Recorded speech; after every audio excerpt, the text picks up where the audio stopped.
কিন্তু আপনারা যারা এখানে আছেন সবাই এই আমলটা করতে পারেন। সেটা কি? সূরা ফালাক এবং সূরা নাস আপনারা ঠিকমতো পড়বেন। দেখেন আপনার বাচ্চার কোনো অসুবিধা হয়েছে, আপনি নিজে পড়বেন। কোনো হুজুরি দিয়ে করাতে পারলে ভালো।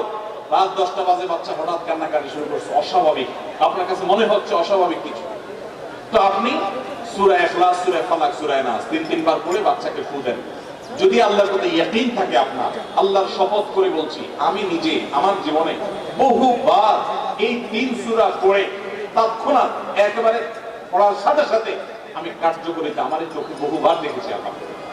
অতএব আপনি যদি ইয়াকিনের সাথে সূরা ফালাক, সূরা নাস, বিশেষ করে এই দুটো সূরা আর সূরা ইখলাস সহ পড়তে পারলে আরো ভালো, তিনটা সূরা যদি আপনি পড়ে বাচ্চাকে ফু দেন, নিজের শরীরে ফু দেন।